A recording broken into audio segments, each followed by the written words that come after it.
Do you hate your job? I mean, would you rather lay down on the interstate than to drag your butt out of bed and head into work every day? Or maybe you just tolerate it. You're willing to give that little chunk of your soul every day because, well, you got to pay the bills. If that's you, I don't think you're alone. In fact, I would say most people are probably in that situation. But there is something that you can do starting today to make not just your time at work, but your whole life a little better. Let's talk about it as we head down Puddle Road.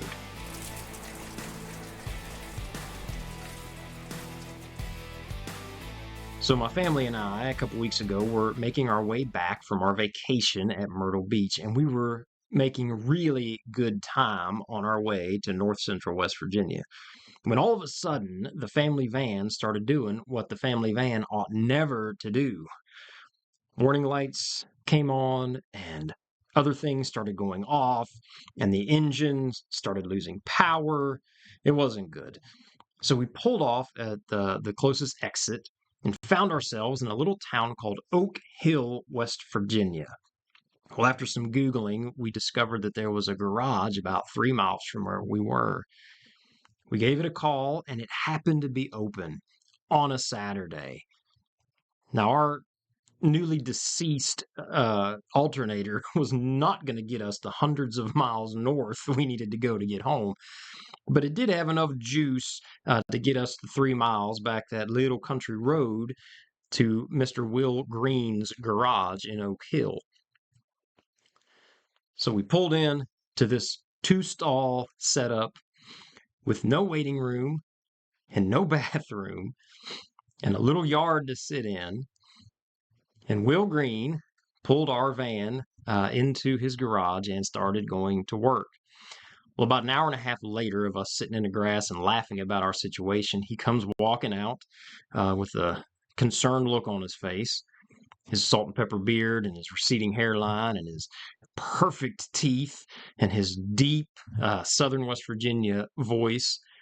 And he informed us that AutoZone gave us the wrong part. And the right part, the only right part, was in a completely different town. But that the AutoZone there was not willing to transport it up on a Saturday. Now, that could have been the end of it. He could have given us directions to the nearest hotel, wished us luck, said he'd give us a call on Monday, and just gone about his day, but he didn't. He got his grandson and his grandson's buddy, and he sent them in his car to the next town over, about an hour away, to get the part we needed. So they drove down there, they got the part, drove the hour back, and Mr. Green, after the end of a very, very long day, had fixed our car. Now, we were there for a lot of hours, and we had a lot of conversation. And one of the things that Mr. Green said while we were talking was that he's just a wrench turner. But I told him that he's not just a wrench turner to me. He's a hero to me, because without him, we would have been stranded hundreds of miles from home. He saved our day. He really was a hero. And you could be my hero if you would like this video or subscribe below. What does that have to do with you? Listen, I'm not saying that you should stay where you are forever. But if you can't leave where you are right now, there is a way to find purpose in what you're doing, to give you a little more fulfillment while you're there. And it's simply to change the way that you see. There's a verse in Hebrews, it's chapter 12, verse 2, and it tells us to fix our eyes on Jesus. Now, what's that mean?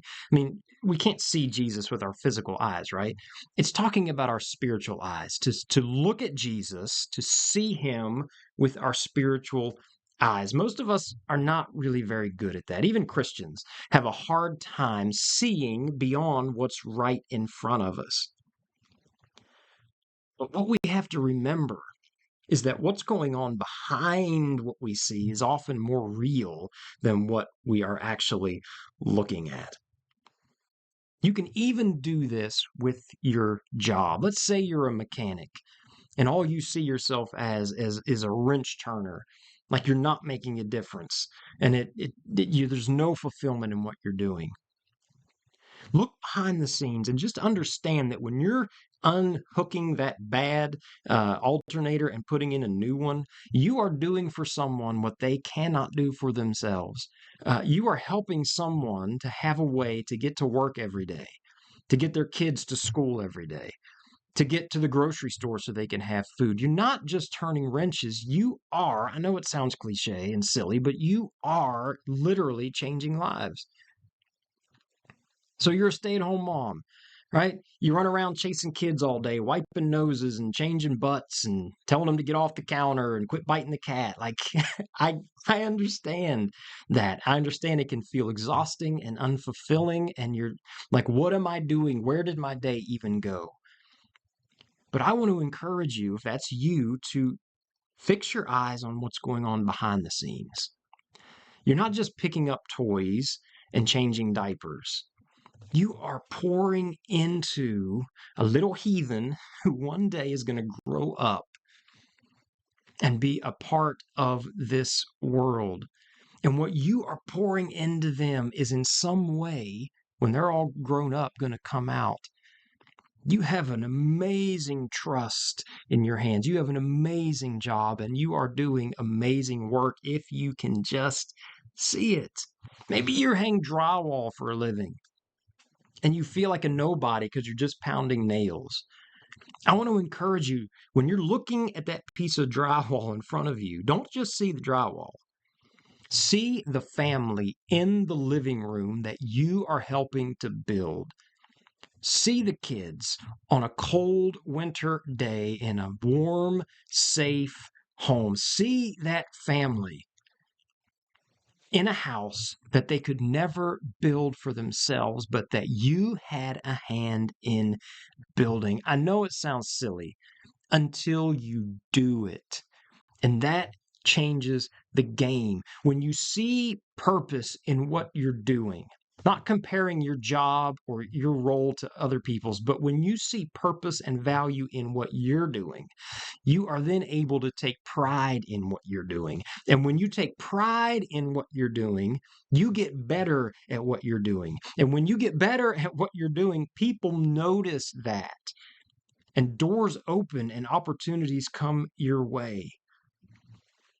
Something as simple as training your mind to see your work as purposeful is a surefire way to help you be more fulfilled where you are while you're getting where you're going.